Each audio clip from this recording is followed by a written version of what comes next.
capítulos 4 al 7 del libro de Nehemías nos enseñan que cada vez que el pueblo de Dios empieza a hacer la obra de Dios, habrá oposición. También nos enseñan que un obrero con la fe y con los propósitos débiles va a abandonar y va a capitular la obra. Pero una persona resuelta, una persona confiada, va a vencer la oposición y va a terminar el trabajo. Entonces, a través de estos capítulos, vemos distintos embates del enemigo. Ridículo, uso de la fuerza, desaliento, infundir temor, engaño, calumnia, falsas profecías que incitan al pecado.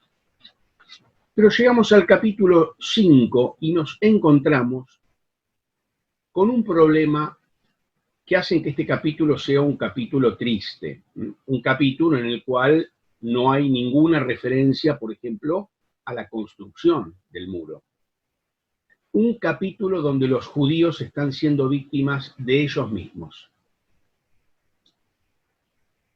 Y el problema básico que trata este capítulo 5 es el egoísmo. El egoísmo. O sea, le sumamos a todos los problemas que están relatados en los capítulos anteriores este nuevo inconveniente. Claro, yo pienso que la condición de los judíos en Jerusalén tiene que haber sido penosa. Fatigados por el trabajo arduo, molestados por las maquinaciones de los enemigos, siempre inquietos y dispuestos a perturbar al pueblo, sin realizarse aún sus esperanzas de paz, de tranquilidad, de prosperidad en la tierra prometida, pero además de estas opresiones generadas por la situación y por los enemigos externos, tenemos aquí, como hemos ya anunciado, el hecho de que los judíos empiezan a hundirse en un mal nuevo y más grave. Vamos a leer el capítulo, entonces, para luego realizar algunas reflexiones acerca de este capítulo. Dice, entonces hubo gran clamor del pueblo y de las mujeres contra sus hermanos judíos. Había quien decía, nosotros, nuestros hijos y nuestras hijas, somos muchos, por tanto hemos pedido prestado grano para comer y vivir. Y había quienes decían, hemos empeñado nuestras tierras, nuestras viñas y nuestras casas para comprar grano a causa del hambre.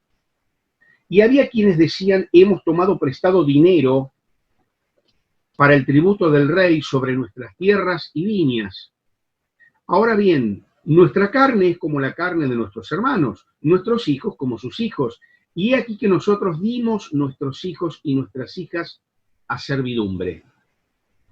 Y algunas de nuestras hijas lo están ya, y no tenemos posibilidad de rescatarlas, porque nuestras tierras y nuestras viñas son de otros. Y me enojé en gran manera, dice Nehemías, cuando oí su clamor y estas palabras. Entonces lo medité, y reprendí a los nobles y a los oficiales, y les dije, ¿exigís interés cada uno a vuestros hermanos? Una pregunta indignada de Nehemías, porque la ley de Dios claramente establecía, en Éxodo, en Levítico, en Deuteronomio, que el hebreo no debía pedir interés a sus hermanos. Así que aquí había una clara transgresión a la ley de Dios. Y sigue diciendo, y convoqué contra ellos una gran asamblea. Y les dije, nosotros, según nuestras posibilidades, rescatamos a nuestros hermanos judíos que habían sido vendidos a las naciones, y vosotros vendéis aún a vuestros hermanos, y serán vendidos a nosotros. Y callaron, pues no tuvieron que responder. Y dije, no es bueno lo que hacéis. ¿No andaréis en el temor de nuestro Dios para no ser oprobio de las naciones enemigas nuestras? También yo y mis hermanos y mis criados les hemos prestado dinero y grano. Quitémosles ahora este gravamen. os ruego que les devolváis hoy sus tierras, sus viñas, sus olivares y sus casas, y la centésima parte del dinero, del grano, del vino y del aceite, que demandáis de ellos como interés. Y dijeron, lo devolveremos, y nada les demandaremos. Haremos así como tú dices. Entonces convoqué a los sacerdotes y les hice jurar que harían conforme a esto. Además, sacudí mi vestido y dije, así sacuda Dios de su casa y de su trabajo a todo hombre que no cumpliere esto, y así sea sacudido y vacío. Y respondió toda la congregación, amén. Y alabaron a Jehová. Y el pueblo hizo conforme a esto. También desde el día que me mandó el rey que fuese gobernador de ellos en la tierra de Judá, desde el año 20 del rey Artajerjes hasta el año 32, 12 años, ni yo ni mis hermanos comimos el pan del gobernador. Pero los primeros gobernadores que fueron antes de mí abrumaron al pueblo y tomaron de ellos por el pan y por el vino más de 40 siclos de plata, y aún sus criados se enseñoreaban del pueblo. Pero yo no hice así, a causa del temor de Dios. También en la obra de este muro restauré mi parte, y no compramos heredad, y todos mis criados juntos estaban allí en la obra. Además, 150 judíos y oficiales, y los que venían de las naciones que había alrededor de nosotros, estaban a mi mesa. Y lo que se preparaba para cada día era un buey y 6 ovejas escogidas. También eran preparadas para mí aves, y cada 10 días vino en toda abundancia.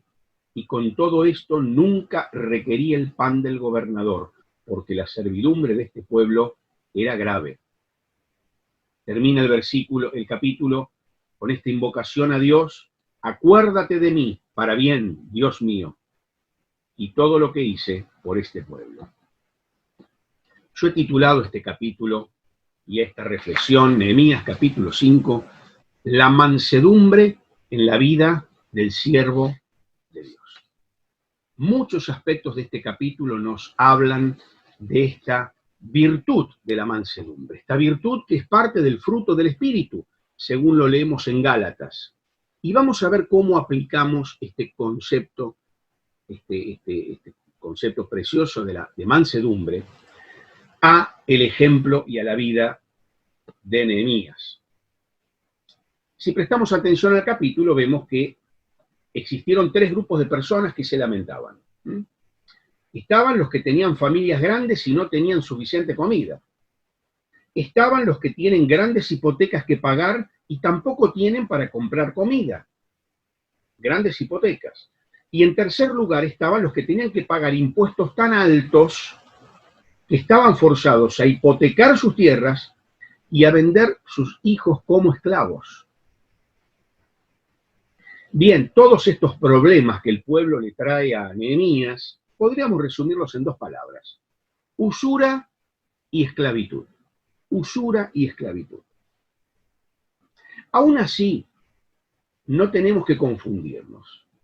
El hambre, la escasez, los impuestos excesivos, en realidad no son el problema.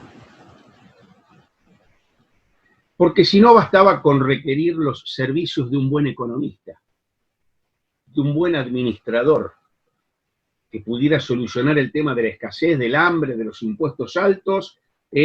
Casi que podríamos decir, la situación sería muy parecida a la que se vive en la actualidad en algunos lugares, ¿no? No sé si les suena. Acá no bastaba con requerir los servicios de un buen economista, de un buen administrador. El problema básico del pueblo está señalado en una frase de 3 palabras. Y la frase es: contra sus hermanos. Este era el problema del pueblo. El problema no era económico, sino espiritual. El problema era espiritual. Y consistía en la falta de temor de Dios y en la falta de amor hacia los hermanos, que van juntos. Falta de temor de Dios y falta de amor a los hermanos. Un problema espiritual. Entonces decimos que no se requería la acción de un economista, ni siquiera de un buen político, ni tampoco de un especialista en relaciones humanas. Aquí se precisaba la intervención de un hombre espiritual. Y lo tenemos a Nehemías. Lo tenemos a Nehemías.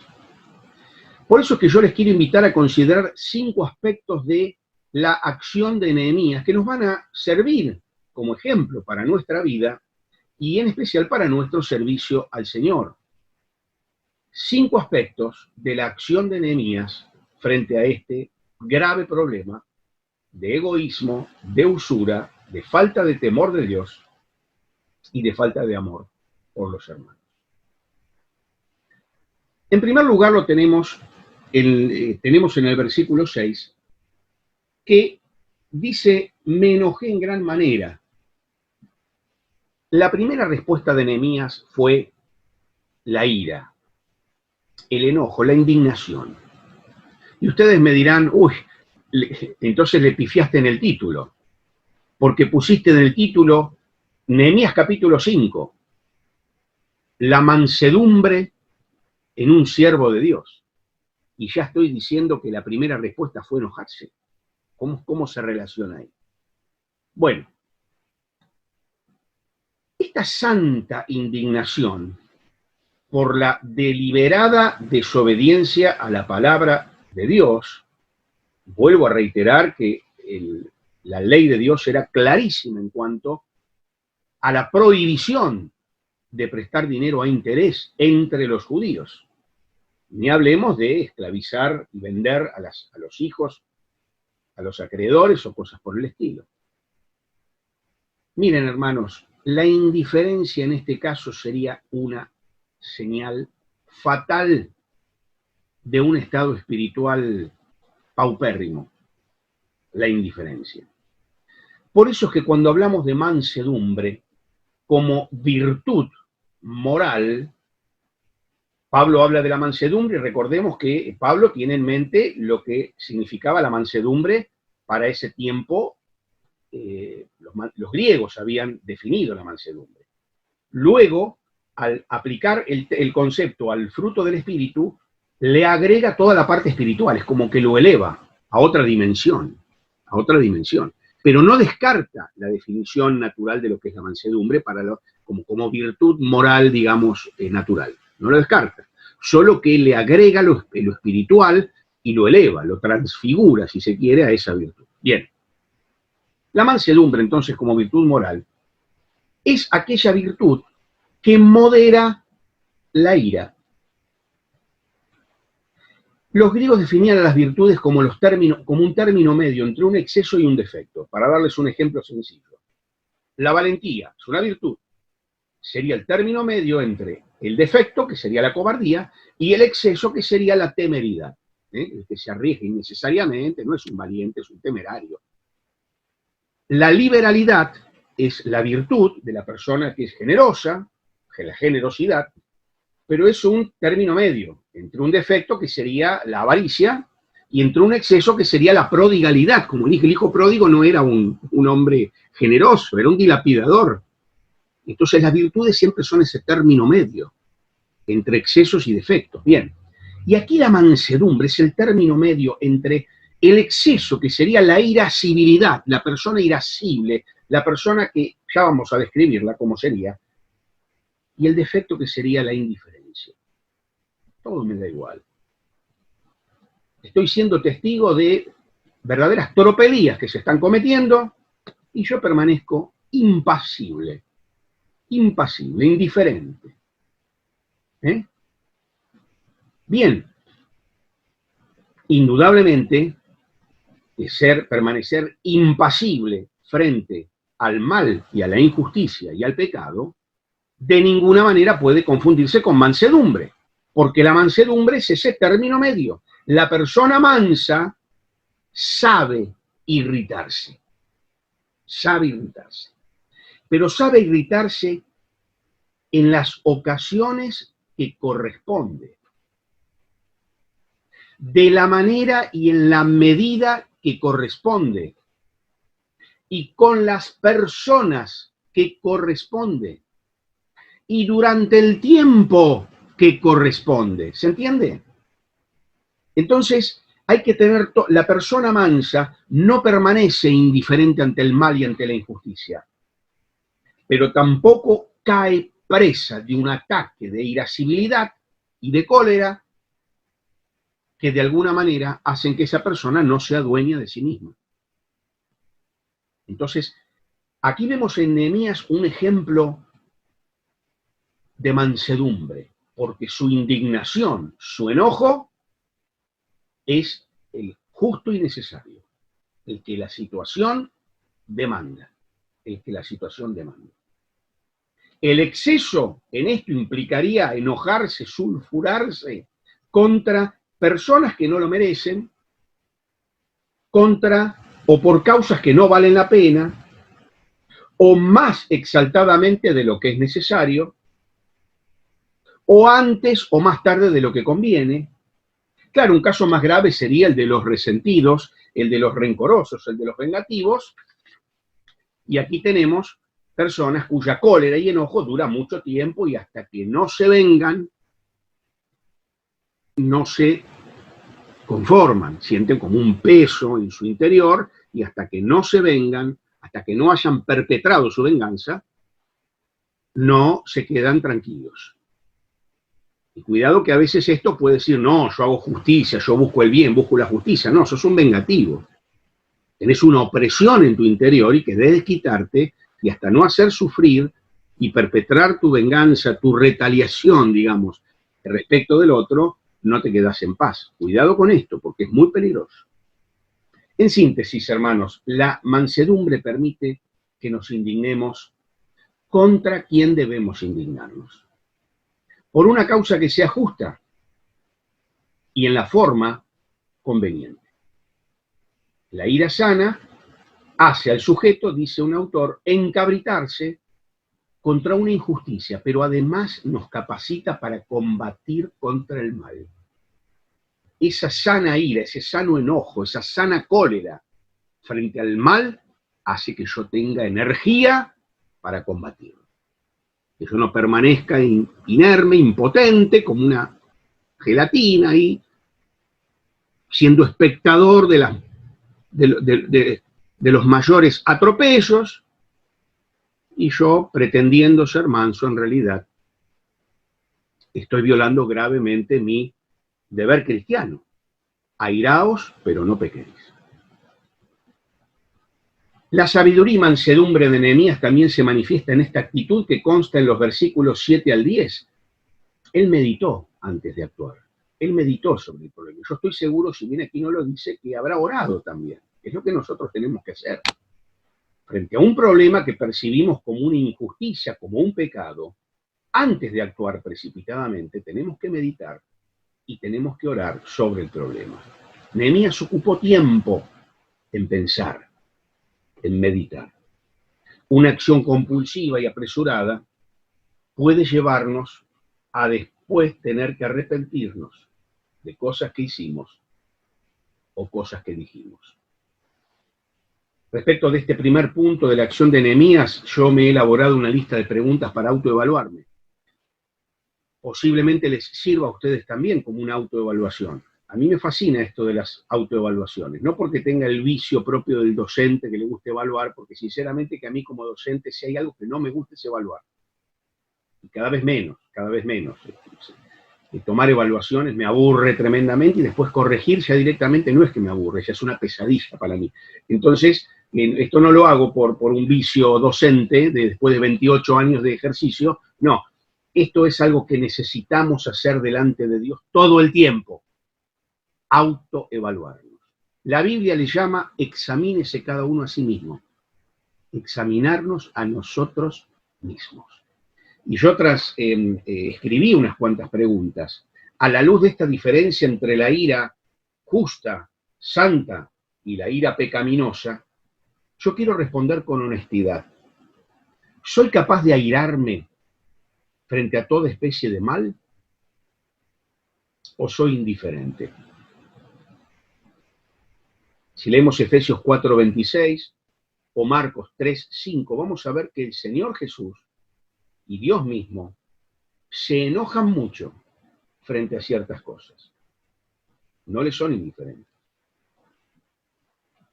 Otra pregunta que yo me he formulado es: cuando el nombre de Dios es blasfemado, cuando los mandamientos de Dios son pisoteados, cuando la mentira predomina en este mundo bajo la forma de múltiples ideologías, cuando la iglesia es perseguida, ¿soy capaz de indignarme o todo me resbala? ¿Soy capaz de indignarme en gran manera, como dice la palabra aquí que hizo Nehemías? Y esta justa indignación, ¿me quedo en la indignación, en despotricar, en hablar, mirá qué barbaridad, o realmente me conduce a combatir por la fe, a ocupar ese lugar que Dios quiere que ocupe para combatir con la fe? Cueste lo que cueste lo que cada vez cuesta más, permanecer firme y combatir por la fe. Cada vez cuesta más. Otra pregunta que me he formulado es: cuando me indigno, ¿es porque los intereses de Dios están en juego o porque mi prestigio, mi buen nombre, mi amor propio está siendo afectado? ¿Nuestros enojos surgen del egoísmo? Es decir, cuando mis deseos no se cumplen o cuando veo amenazado mi bienestar. Me enojo tremendamente cuando me suena el teléfono, cuando estoy durmiendo la siesta, por ejemplo, o cuando algo de mi comodidad se ve perturbado. ¿De esto surgen mis enojos? ¿O realmente nos airamos en defensa de Dios, en defensa de la verdad, en defensa de los valores que sí valen la pena? Nos indignamos y combatimos por cuestiones políticas, deportivas y demás cosas que no merecen la pena. ¿Cuántos problemas entre creyentes? ¿Cuántas grietas? Problemas entre creyentes por cuestiones que realmente no valen la pena. Peleamos por política, sobre todo en el último tiempo, ¿no es cierto? Y los políticos se matan de la risa, no. Nosotros entre los creyentes o entre familiares nos peleamos, nos indignamos, decimos cosas de las que después nos arrepentimos. ¿En pos de qué? ¿En pos de quién? ¿Vale la pena realmente? ¿Nuestro enojo está dirigido a actos pecaminosos, a situaciones de injusticia? ¿O nuestro enojo está dirigido a personas a las que queremos herir? Personas a las que queremos herir. Y aun cuando nuestra cólera sea justificada, ¿la expreso de la manera correcta? ¿O uso violencia, injuria, burla, falta de respeto? Porque puede ser que mi causa de enojo tenga suficientes razones y sea justa, pero ¿cómo la expreso? ¿Se justifica el uso de la violencia, herir a otro, burlarse del otro? Hermanos, ¿oramos y meditamos antes de actuar? ¿O actuamos precipitadamente y todo el tiempo estamos perdiendo el control? Después hacemos o decimos cosas de las que nos arrepentimos. A veces ya es tarde. Y por último, hermanos, aun cuando la cólera sea justificada y aún expresada adecuadamente, la pregunta es: ¿lo hacemos con la persona correcta? Vemos que Nehemías citó a los que tenía que citar y los reprendió. Citó a los que tenía que citar. ¿Manifestamos nuestro sana ira, nuestro sano enojo justificado frente a las personas correctas? ¿O nos enojamos y nos desquitamos con el primero que se nos cruza en el camino? ¿O venís enojado por cuestiones de tu trabajo, por lo que sea, y te la agarrás con tu esposa, con tus hijos, te la agarrás con tus padres, con tus abuelos, le contestás mal a todo el mundo que no tiene nada que ver con lo que te pasó a vos? ¿Cuántas veces hacemos esto? Yo me acuerdo en mi adolescencia, pero a veces algunos siguen siendo adolescentes por mucho tiempo y siguen teniendo esa actitud, ¿no? De desquitarse con el primero que encuentran a mano, no con la persona a quien deberían reprender, con cualquiera. Bien, hermanos, que estas preguntas nos ayuden. En los próximos puntos voy a tratar de ser más breve porque el tiempo está avanzando. Lo segundo que hizo Nehemías fue reprender, pero apelando a la ley de Dios. Yo dije que claramente la ley de Dios establecía lo que debía ser la relación entre los judíos. Y ellos lo estaban transgrediendo. Y Nehemías, cuando los reprendió, no dijo: No usó de su opinión, de su leal saber y entender, de lo que el sentido común indica. No, no, no, no. Nehemías tenía muy claro qué decía la Biblia al respecto, qué decía la ley de Dios, el Pentateuco, la ley de Moisés. Y vemos que Moisés enfrenta a los responsables. Primero privadamente, pero luego en público. Saben, hermanos, que a veces es muy necesaria la reprimenda pública. Sobre todo cuando el pecado fue público y cuando otros han sido dañados. Es necesaria la reprimenda pública. Lo vemos que lo hace el mismo apóstol Pablo respecto de Pedro. Dice, lo reprendí públicamente, cuando obligaba a judaizar, ¿no?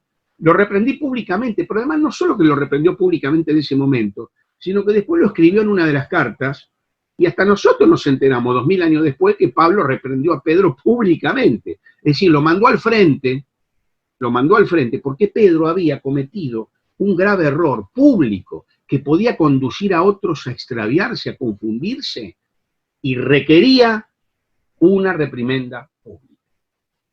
Y a veces esto hace falta. Cuando los pecados son públicos, cuando otros han sido perjudicados, cuando nuestra actitud puede ser de escándalo para los demás, es necesaria una reprimenda pública, como hizo Nehemías.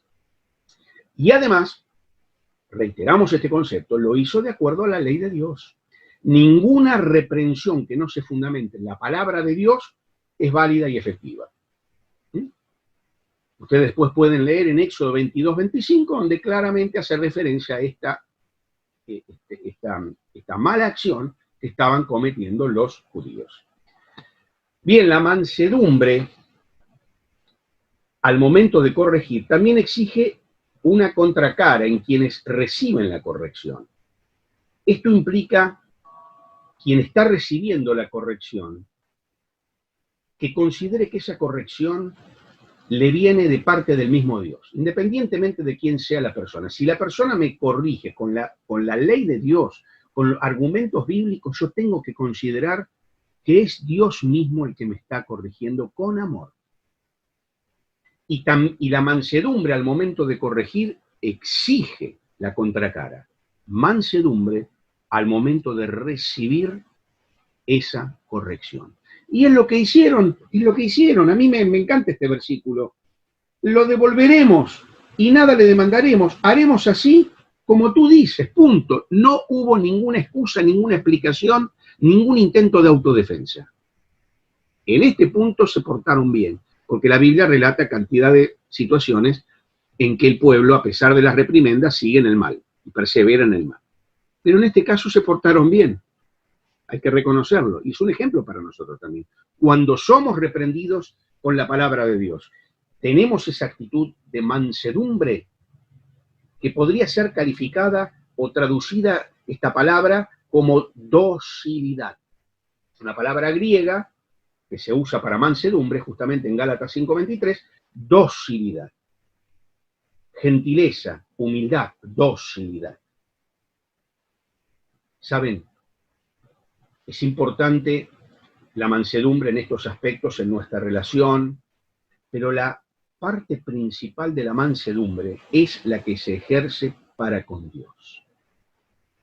La mansedumbre para con Dios es aquella actitud, es la actitud de aquella persona que no se pelea con Dios, que no contiende con Dios, que no lucha contra Dios.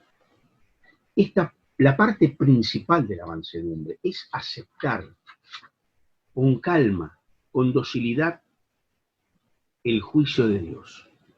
El juicio de Dios con respecto a una determinada situación, incluso si ese juicio resulta en incomodidades para mí o en dificultades para mí.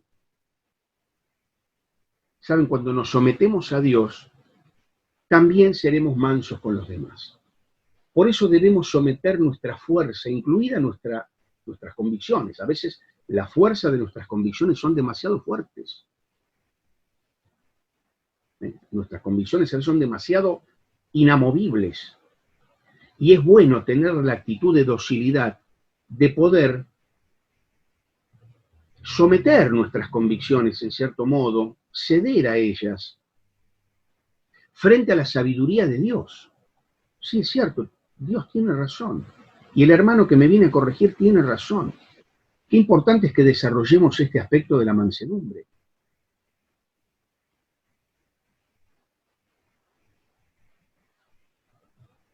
Este aspecto de la mansedumbre implica aceptar que las acciones de Dios hacia nosotros son las acciones correctas, incluso cuando nuestra sabiduría diga lo contrario o incluso cuando no entendamos por qué nos pasan ciertas cosas. A mí me encanta un himno que dice, lo sabe Dios.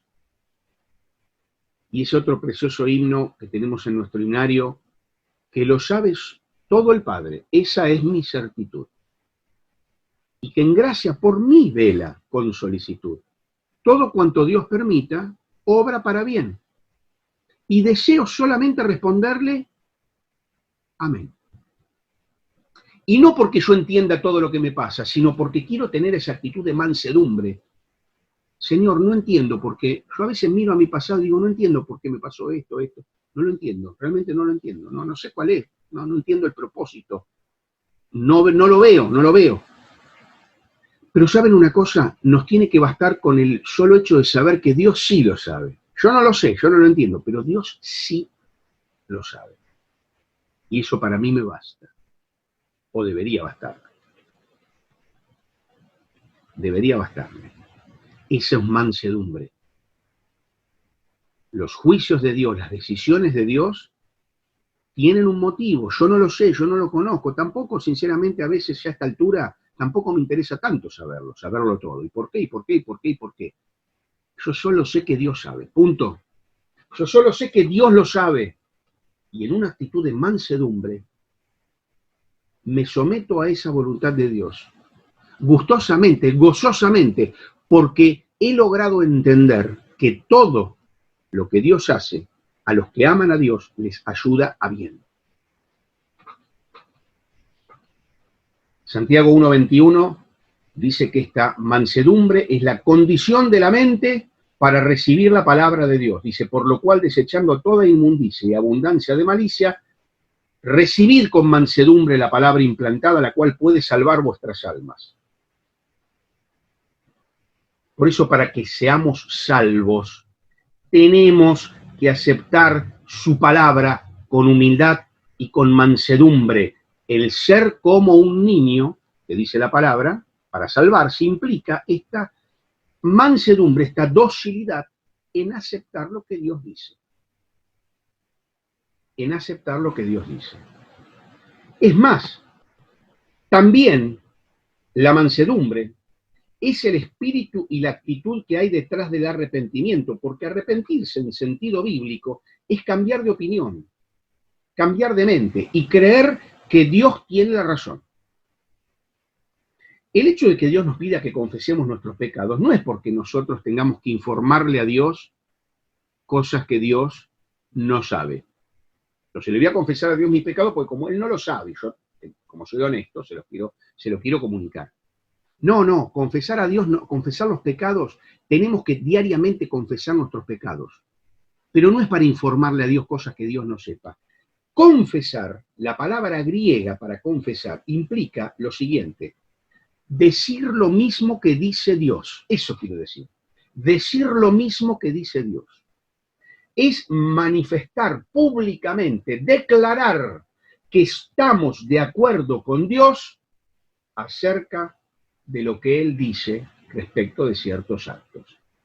Es manifestarle a Dios que estamos de acuerdo con Él y que mansamente nos sometemos a su juicio, estamos de acuerdo con Él acerca de el juicio negativo de Dios sobre ciertos actos. Por eso los confesamos.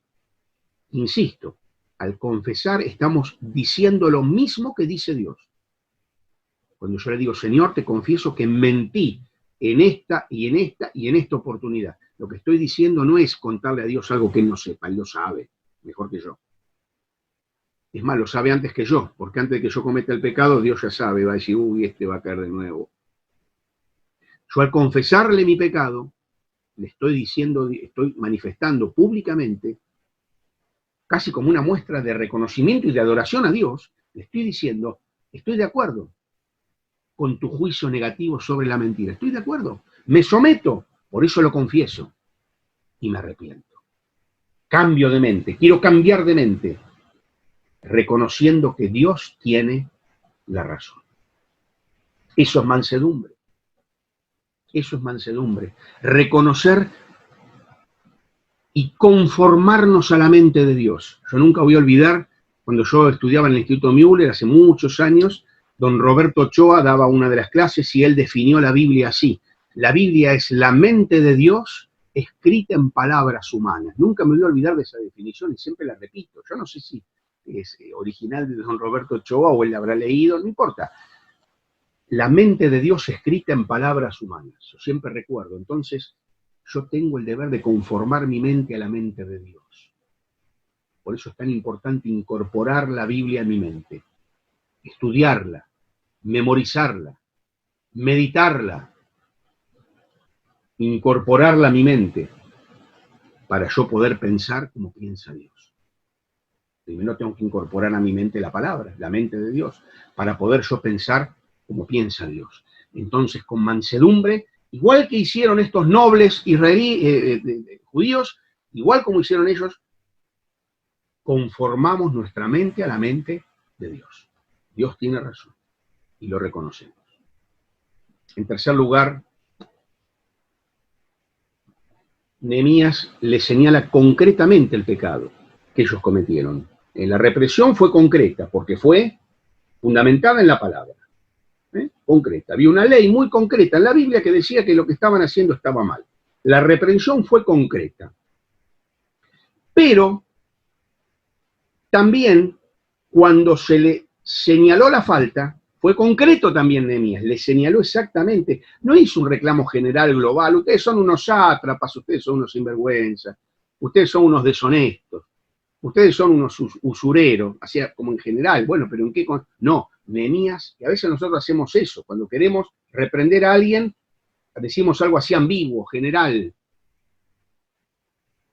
Y lo que tenemos que hacer es reprender, señalar concretamente el pecado cometido, concretamente, no un reclamo general, global, ambiguo, concretamente el pecado cometido y sus consecuencias. Y dice, en primer lugar, su pecado es la falta de amor a sus hermanos judíos. Nehemías les recuerda la bondad de Dios para con el pueblo. Si Dios fue bueno y misericordioso, ¿tenemos que nosotros actuar de modo diferente? Segundo, falta de temor de Dios. La conducta de ellos estaba deshonrando el nombre de Dios. Y además deshonrando el nombre de Dios frente a las naciones enemigas de Israel. El pueblo de Dios estaba siendo oprobio de las naciones. Miren, quien avasalla el derecho de un hermano comportándose como un miserable, trae, en último término, deshonra al Dios al que profesa seguir. Y se convierte en un escándalo. Escándalo es una piedra que hace tropezar. Si mi conducta con los hermanos es de esta manera, como ellos se están comportando, el incrédulo, el inconverso que observa, dice, ¿y esto es ser cristiano? ¿Se tratan así entre ellos? Es un escándalo. Para ellos es un escándalo. Es una piedra que los hace tropezar. En lugar de poder conocer el Evangelio a través nuestro, no, somos piedra de tropiezo para el que nos observa. Esto es gravísimo, esto es gravísimo. Pero además Nehemías le señala la consecuencia de perseverar en esta actitud. Miren, violar los mandamientos de Dios traería una verdadera ruina para esta colonia recién restaurada de los judíos que regresaban a Jerusalén. No es viable un proyecto del pueblo de Dios que implique transgresión deliberada a la voluntad de Dios. Cualquier proyecto que implique transgresión a la voluntad de Dios no puede prosperar. En cuarto lugar, Nehemías apeló a su propio ejemplo. La vida de Nehemías contrastaba con la de estos abusadores. Dice, ellos eran egoístas, pero él era desinteresado. Ellos trabajan por lo que pueden obtener, Nehemías estaba ahí por lo que podía dar. Ellos pensaban solo en sí mismos. Nehemías piensa en la gloria de Dios y en el bien de sus hermanos. Ellos carecen de temor de Dios, pero el temor de Dios caracteriza la vida de Nehemías. Y esto me lleva a pensar en este aspecto de la mansedumbre, que es la mansedumbre en el trato con los demás, la mansedumbre como espíritu y disposición a sacrificar los propios derechos en bien de los demás. Pablo lo cuenta en 1 Corintios 9:18 y todo el capítulo 14 de Romanos es toda una disertación sobre esta virtud de la mansedumbre en cuanto a renuncia de los propios derechos. Renuncia de los propios derechos. La mansedumbre es lo opuesto al interés egoísta, a la afirmación del propio interés. Yo pensaba en Génesis capítulo 13, ¿se acuerdan del conflicto entre Lot y Abraham? Había conflictos entre los pastores. Entonces Abraham le dice a Lot, bueno, Lot, vení acá. Dios me prometió esta tierra y yo tengo derecho a ella. Así que por favor, empecé buscándote otro lugar porque esto es mío. ¿Dijo eso Abraham? Evidentemente que no. Si leemos el pasaje vamos a ver que no. Abraham le dice, no quiero que haya conflicto entre nosotros porque somos hermanos. Elegí vos, fíjate, donde veas la mejor tierra anda, yo voy para otro lado. Y dice que Lot miró y la que vio como la mejor tierra dijo, esta es la mía, eligió. No tenemos que siquiera mencionar o explicar mucho cómo le fue después a Lot. Una vida de fracaso, pero en todo sentido, en todo sentido. Fue cerca de Sodoma, nada más ni nada menos. De esa gente que era la gente más mala del planeta. Su esposa terminó convertida en estatua de sal. Terminó escapándose, vaya a saber dónde, sus dos hijas que evidentemente habían incorporado toda esa corrupción de Sodoma, terminan acostándose con él para tener descendencia, y de ahí se forman dos pueblos que luego van a ser tremendos adversarios de Israel. Bueno, una vida truculenta, realmente.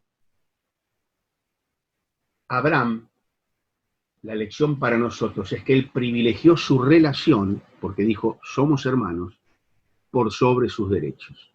Privilegió. Eso es mansedumbre, es disposición a ceder nuestros derechos. En la iglesia no hay derechos. Todo nos viene por gracia de Dios. ¿De qué derechos hablamos? ¿No? Esto es mío, este es mi trabajo, este es mi ministerio. Abraham cedió sus derechos. Y Dios, que es justo, y justo en serio, como diría mi amigo Pedro Fuentes, que trata este tema en uno de sus libros, Dios, que es justo en serio, se encarga de proteger nuestros derechos. Si yo tengo disposición a ceder mis derechos en favor de mis hermanos, Dios, que es justo en serio, Él va a ser quien va a velar por mis intereses. ¿Conocen ustedes un mejor custodio de nuestros intereses que el Dios omnipotente? Bueno, en Filipenses capítulo 4 también Pablo nos enseña el secreto para conservar la paz de Dios. Y en el versículo 4 dice que nuestra gentileza sea conocida de todos. Acá la palabra gentileza, que es una palabra de difícil traducción, pero que también puede ser traducida como la condición de aquel que no insiste siempre en sus derechos personales. MacDonald la explica como la disposición a ceder. Disposición a ceder. Trenchard dice, comprender la situación de los demás, ser condescendiente y estar dispuesto a ceder.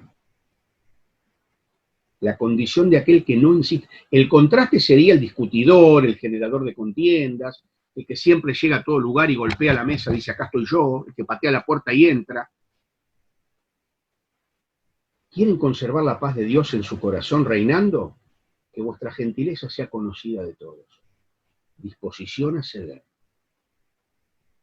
Lo contrario sería esa persona que está siempre pendiente de sus derechos. Una persona que está siempre pendiente de sus derechos y de sus prerrogativas, ¿puede tener la paz de Dios?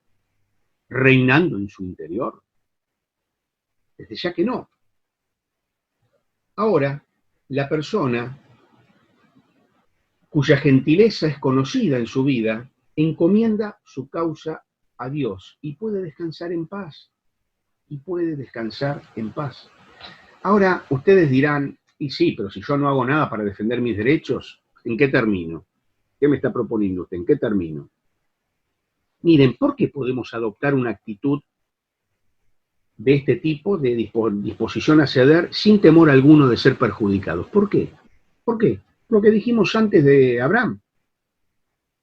Y el mismo Pablo lo dice a continuación, el Señor está cerca, dice, citando el Salmo 145, que dice que el Señor está cerca de los que le invocan. Lo que está diciendo es, ustedes tengan disposición a ceder, no se olviden de que si ustedes le invocan, Él está cerca y los protege y vela por sus intereses, vela por el bien de ustedes. Es como decir, la respuesta no está en pelear, sino en orar. La respuesta no está en pelear, sino en orar. Puedo descansar, porque el Señor está cerca. Puedo descansar. En quinto lugar, queridos hermanos, Nehemías muestra sus verdaderos motivos. Esto nos lleva a meditar en cuáles son nuestras motivaciones en la vida y muy en particular cuáles son nuestras motivaciones en el servicio al Señor. ¿Qué buscamos? La mansedumbre está muy relacionada con la humildad. La mansedumbre no ansía posiciones de preeminencia, como quería Diótrefes, por ejemplo. El manso tampoco busca que se le reconozcan méritos o que se le tenga por voz autorizada. Todas estas serían motivaciones espurias. Claro, si de manera espontánea nos reconocen méritos, si de manera espontánea se nos tiene por personas sabias y se nos consulta, bien, está muy bien, no vamos a eludir la responsabilidad, no la eludimos, la asumimos y servimos donde se nos convoca, lo hacemos, pero no estamos en busca de eso. No estamos en busca de eso. No nos pasamos la vida gastando energías en aquello que no glorifica a Dios ni beneficia a la iglesia. Es decir, no estamos buscando todo el tiempo ser reconocidos, ser tenidos por sabios. Esa persona, lo contrario a la persona mansa, sería esa persona que está fantaseando con que todos lo alaban, todos los reconocen, todos le rinden homenaje, que suena el teléfono todo el tiempo para consultarle, a ver, vos que sabés, te consulto porque vos que sos una autoridad, y la persona sueña con esas cosas. Esto es lo contrario a la mansedumbre. Esto es lo contrario. Y además genera en nosotros resentimiento. ¿Por qué? Porque cuando a veces no llega ese reconocimiento del cual nosotros nos sentimos merecedores, nos resentimos, nos enojamos, nos amargamos. Perdemos la paz. Nehemías no hace lo que hace para buscar elogios, para buscar la aprobación humana, para buscar afirmar su autoridad, su poder. Lo hace para agradar a Dios. Ahí se pone en evidencia que lo importante para Nehemías es que Dios se acuerde de él. Lo dice en la última oración. Él termina ese episodio invocando a Dios, pidiendo que Dios se acuerde de él. Esto es la que debería ser nuestra motivación acá en la tierra. Tener siempre la mirada puesta en el premio. ¿Importa mucho que los hombres se acuerden de nosotros? Y sí, nos gusta, la verdad es que nos gusta. Nos gusta ser reconocidos. Y además es justo reconocer a quien merece ser reconocido. Pero a veces esto no pasa. Y no tenemos que permitir que se genere amargura y resentimiento en nuestro corazón. No tenemos que permitirlo. Nuestra mirada tiene que estar en el premio. No importa mucho si se acuerdan o no, al fin y al cabo. Cuando realizamos esas buenas obras que Dios preparó de antemano para que anduviésemos en ellas, ¿somos cabalmente conscientes, hermanos queridos, de que Dios tiene siempre buena memoria? Puede que el mundo te olvide, puede que quienes deberían reconocerte no te reconozcan, puede que quienes deberían darte un lugar no te lo den. El Señor nunca nos dijo que aquí en esta tierra seríamos objeto de buenos tratos y que siempre se nos trataría con justicia. No, no es así. El Señor nunca lo prometió. Pero nosotros tenemos que tener conciencia, hermanos, de que Dios siempre tiene buena memoria. todo lo que haces para glorificarle a Él, y por amor al pueblo de Dios, y por amor a las almas que se pierden, todo lo que haces queda registrado en la memoria de Dios. Queridos hermanos, ya que hablamos de memoria, termino diciendo que al hacer memoria de estos ejemplos como el de hombres de Dios, como Nehemías, esto nos impulsa a ser imitadores de ellos y a llevar a cabo, cumplir un ministerio que cada día más glorifique el nombre del Señor. Muchas gracias, queridos hermanos.